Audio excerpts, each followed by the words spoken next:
Ada lagi cerita yang lain, muridnya Fudail bin Iyad. Dan ini cerita menyedihkan. Buat saya takut mencerita ini. Jadi karena takut saya gak mau cerita.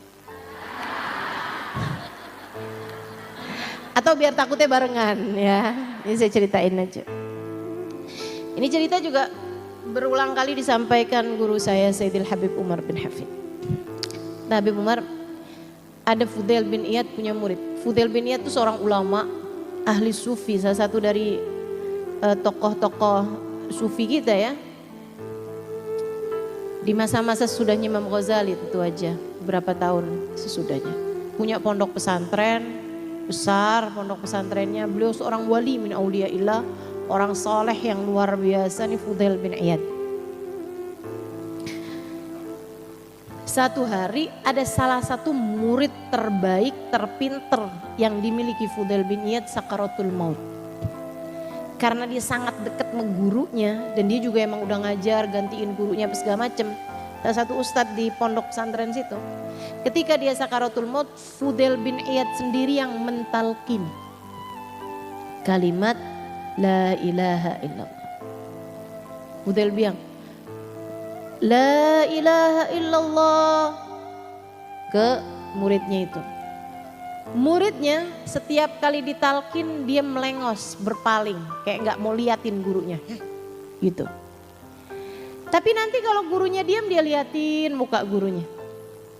Gurunya talkin lagi dong, la ilaha illallah, melengos lagi, kayak dengan muka nggak suka gitu. Terus kayak begitu berulang-ulang.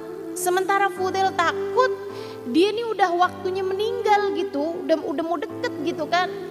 Jadi akhirnya sama Fudail diginiin nih, kepalanya biar nggak melengos, dipegangin kepalanya.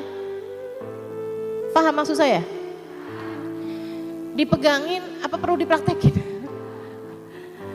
Pegangin kepalanya, terus dia bilang gitu, Qul la ilaha illallah, cepetan baca la ilaha illallah. Gurunya udah gak sabar gitu. Dan dia jawab, Gultuha au ma gultuha fa inni min habari. Saya ucapin atau saya gak ucapin, saya gak percaya lagi sama kalimat itu. Abis itu meninggal dunia. Gak bawa iman. Gak percaya sama kalimat la ilaha illallah. Itu murid terbaiknya Fudail. Itu orang paling pinter yang dimiliki sama Fudail bin Iyad. Waliullah, teman-teman. Kebayang gak kamu? Punya guru wali dan dia murid terpinter yang suka gantiin gurunya kalau ngajar. Kalau gurunya lagi gak bisa ngajar, matinya gak percaya sama kalimat la ilaha illallah. Gak bikin serem nih? Serem banget. Kita kadang-kadang punya guru, apalagi waliullah gitu kan, punya guru orang yang sangat Masya Allah. Kadang-kadang kayak berasa, selamat lah udah pasti, masa sih guru kita gak nyelamatin. Selamat itu kalau kamu matinya bawa iman, insya Allah guru kamu bisa nyelamatin lagi. Maksudnya kalau ada sisa-sisa dosa, bisa dengan syafaatnya kamu jadi gak dapat gak dapat adab gitu kan, atau selamat di saat amal ditimbang gitu. Tapi kalau udah mati gak bawa iman, itu udah gak bakalan masuk surga kan. Udah gak percaya sama kalimat la ilaha illallah, udah gak mungkin bisa masuk surga gitu.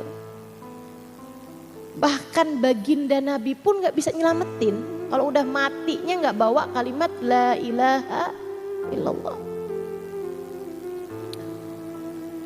Akhirnya teman-teman, Fudail bin Iyad sedihnya luar biasa. Sampai gak keluar rumah berhari-hari. Berpuluh-puluh hari. Fudail gak keluar rumah. Ya Allah, ya Allah, ya Allah. Merasa gagal. Saya nih apa artinya punya pondok pesantren segini banyak santrinya. Kalau bahkan kepada murid terbaik saya yang paling pinter di pondok pesantren ini saya bahkan gak bisa nyelamatin dia gitu. Apa artinya saya punya pesantren? Waduh, nangis mulu Fudail bin Iyad. Berhari-hari nggak keluar kamar kecuali untuk sholat Jumat sama sholat jamaah. Misalnya keluar masuk lagi, keluar masuk lagi. Udah gitu aja. Fudail bin Iyad nggak ngobrol sama orang, nggak ngajar, berhenti semuanya kegiatan. Semuanya beliaunya nangis pada Allah SWT. Ya Allah, ya Allah, ya Allah. Satu hari Fudail dapat mimpi. Kalau untuk membuat murid yang tadi mati gak bawa iman ini terselamatkan, gak bisa Fudail. Itu udah ketetapan dari Allah. Akan tetapi kami akan memberitahumu sebab dia mati kayak begitu. Jadi dia pun diimpiin muridnya ini, diimpiin orang ini tadi. Kayak keikat dengan iketan-iketan dari api, susah banget dah. Dia lihat dalam mimpinya, dia nanya, kenapa kamu bisa begitu? Dia pun cerita, bisalasati asya. Iman saya tercabut dari dalam hati sebelum kematian saya datang. Karena 3 hal yang saya lakukan dari dosa-dosa. Yang pertama, saya selalu merasa bangga sama diri saya sendiri. Saya hafal sekian ribu hadis, saya menguasai sekian mata pelajaran, saya paham hukum-hukum dalam Islam, saya pinter, saya yang paling saya. Hati-hati. Betapa seringnya penyakit-penyakit semacam ini datang pada kita. Ketika kita ngelihat orang yang belum ibadah, ketika kita lihat orang yang belum nutup aurat, ketika kita lihat orang yang masih tenggelam dalam maksiat, terkadang rasa kayak begitu ada di hati kita gitu. Betul? Terkadang kita ngerasa bahwa yang surga pantas buat kita masukin tidak dengan dia gitu. Kayaknya tuh kayak yakin banget kita bakalan ada dalam rombongan Nabi Muhammad. Padahal siapa bilang? Belum tentu. Makanya sering saya sampaikan, kamu pakai jilbab gampang.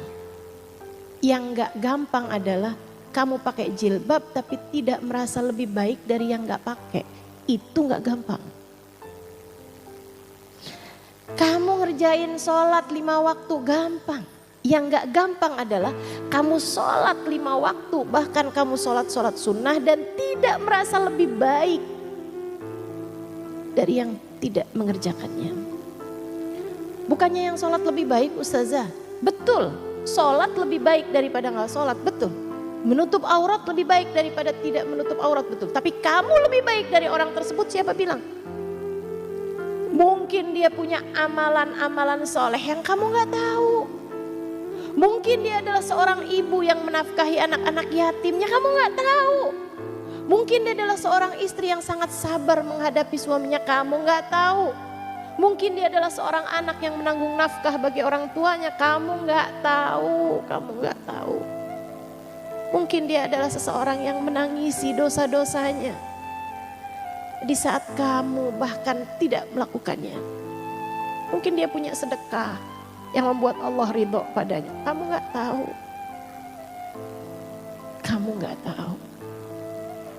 Mungkin dia punya cinta yang besar kepada Nabi Muhammad. Mungkin dia pernah khidmah pada seorang yang ternyata adalah kekasih Allah. Kamu gak tahu, kamu gak tahu. Pun pula andai kamu tahu, kamu tetap gak tahu akhir kehidupan akan jadi seperti apa. Ada berapa banyak orang yang maksiat. Tahu-tahu akhir kehidupannya dapat hidayah, kemudian meninggal dalam keadaan husnul khotimah. Ada berapa banyak orang yang ibadah. Tapi kemudian akhir kehidupannya Allah murka kepada dia dan mati dalam keadaan su'ul khotimah, kamu gak tahu. Kamu nggak tahu. Dia bilang yang pertama ujub, saya suka merasa bangga sama diri saya. Yang kedua hasut. Dia bilang, Syekh, selama ini ada banyak murid-muridmu yang juga pintar-pintar. Selama ini ada banyak murid-muridmu yang juga berprestasi dan melakukan hal-hal yang membahagiakan. Tapi saya mencegah jangan sampai kabar tersebut Syekh dengar. Sehingga akhirnya Syekh hanya lihat saya. Karena saya hasut sama yang lain-lain, gak boleh ada yang dekat sama guru saya selain saya. Hati-hati. Hati-hati sama penyakit-penyakit hati ini teman-teman. Nyabut iman. Sampai katanya Nabi Muhammad, al-hasad haliqatuddin. Sifat hasud gak seneng orang lain dapat kesenangan. Dan selalu seneng kalau orang lain dapat kesusahan. Sifat hasud tuh.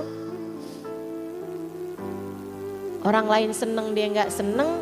Orang lain gak seneng dia seneng. Ini katanya Nabi Muhammad halikotuddin. Pencukur agama. Agama dicukur sama dia. Al-hasad ya'kulul hasanat kama ya'kulun narul hatab. Sifat hasud bisa makanin kebaikan seperti api melahap kayu bakar. Ngeri teman-teman, hati-hati, hati-hati. Kalau ada rasa kayak begitu tuh langsung perangin. Ya Allah, ampuni ya Allah, ampuni ya Allah. Doain. Yang kamu hasutin tuh biar ditambah kenikmatan dari Allah Subhanahu wa taala kepadanya. Itu cara ngelawan hasud. Kamu kesel karena orang itu lebih kaya dari kamu. Kamu doain, ya Allah tambahin kekayaannya, ya Allah tambahin kekayaannya. Hati rasanya darah-darah gitu, gak apa-apa lawan. Lawan, emang kayak gitu kok cara ngelawannya. Saudara sekalian yang saya muliakan, kemudian yang ketiga dia bilang, ada 3 tuh. 1 ujub, 2 hasud, ketiganya lagi. Dia bilang saya punya penyakit Syekh. Saya pergi ke dokter, kata dokter, oh ini kamu harus minum khamr setahun sekali. Minum bir, minum arak setahun sekali. Setahun sekali cuman segelas. Dan itu 3 hal itu yang mencegah iman untuk terus ada di hati saya. Di saat ajal menjemput saya. Dosa yang tidak ditaubati.